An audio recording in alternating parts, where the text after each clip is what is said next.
Dear students, अब हम 10th class की एक नई सीरीज शुरू कर रहे हैं। इसमें फर्स्ट चैप्टर है रियल नंबर्स। इससे रिलेटेड कुछ न्यू इन्फॉर्मेशंस अपन सीखते हैं, समझते हैं। और रियल नंबर्स सीखने से पहले हमें natural number, whole number, integers, rational number, irrational number के बारे में जानकारियां प्राप्त करनी होंगी। देखते हैं नेचुरल नंबर्स कौन कौन से होते हैं। नेचुरल नंबर्स हैं 1 2 3 4 5 6, इनफाइनाइट तक ये चले जाते हैं। इन्हें प्राकृत संख्याएं भी कहते हैं।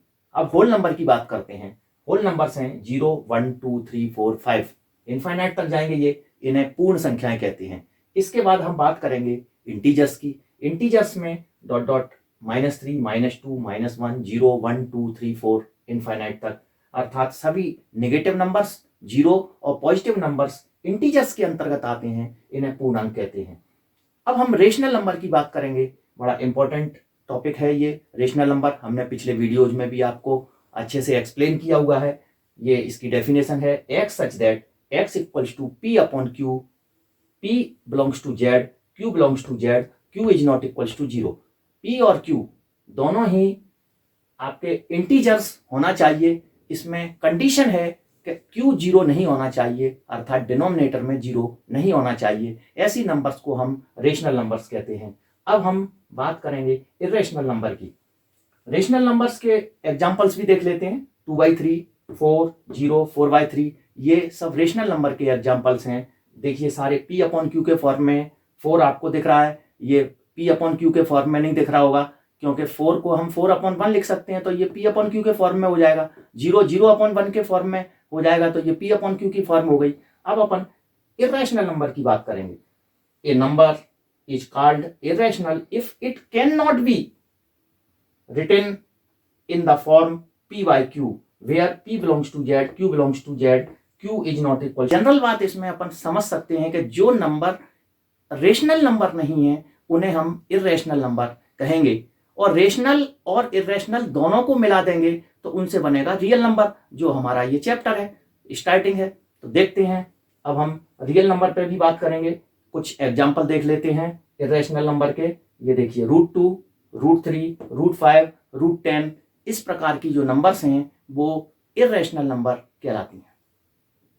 डियर स्टूडेंट्स, अब हम एग्जाम के पॉइंट ऑफ व्यू से कुछ इंपॉर्टेंट क्वेश्चन समझते हैं रियल नंबर के। देखिए पहला question, to find the HCF of 135 and 225। HCF find करने के दो मेथड होते हैं। एक यूक्लिड डिवीजन मेथड है, एक जनरल मेथड है जो आपने पहले से किया हुआ है। मैं उसको भी एक्सप्लेन करूंगा, इसे भी करेंगे। देखते हैं हम क्या करेंगे। 225 में 135 से डिवाइड करेंगे। 1 टाइम्स डिवाइड होगा, ये रिमाइंडर आएगा 90।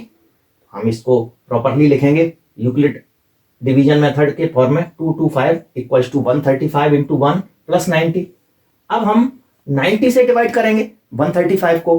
1 टाइम्स डिवाइड होगा, रिमाइंडर आएगा 45। इसको लिखेंगे 135 इक्वल्स टू 90 इंटू 1 प्लस 45। अब हम 45 से डिवाइड करेंगे 90 को, 2 टाइम्स जाएगा, रिमाइंडर में 0 आएगा। ये मेथड कंप्लीट हो जाएगा। तो अपना HCF देखिए कैसे निकलेगा।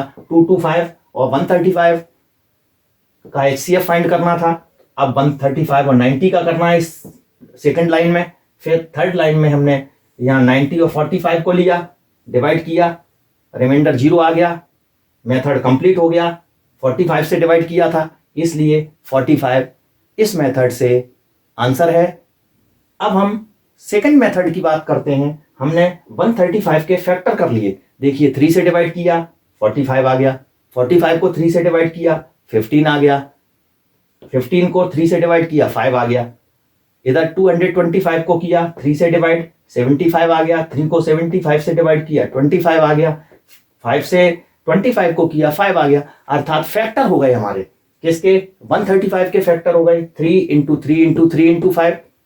225 के फैक्टर हो गए 3 इंटू 3 इंटू 5 इंटू 5।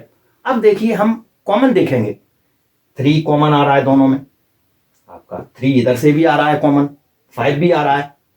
जो कॉमन आ रहा है उनको ले लेते हैं HCF में। 225 135 का HCF के लिए 3 इधर से, 3 इधर से और 5 इधर से। 3 इंटू 3 इंटू 5 45 हो गया।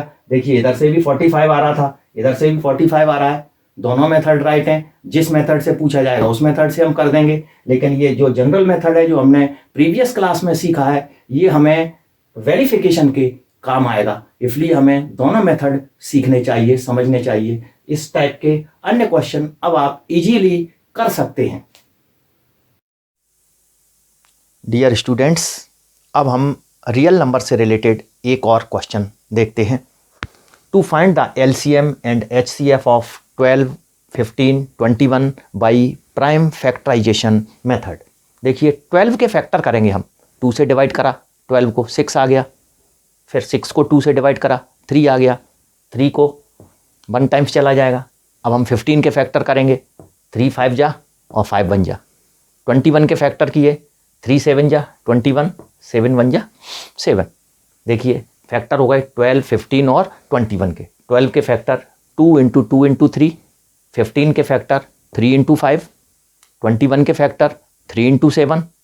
HCF का रूल है, जो सब में कॉमन आएगा फैक्टर वो HCF होता है, हाईएस्ट कॉमन फैक्टर है। इसका मतलब देखिए 3 3 3 ही ऐसा नंबर है जो तीनों में आ रहा है, इसलिए HCF हो गया 12, 15, 21 का 3। यही आंसर है।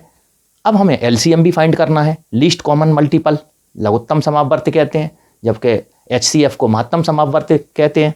देखिए LCM निकालने के लिए हम क्या करेंगे, कोई नंबर रहना नहीं चाहिए। 2 टाइम्स आया है, 2 का स्क्वायर हो जाएगा। 3 सब में एक ही बार आया है तो 3 लिया जाएगा।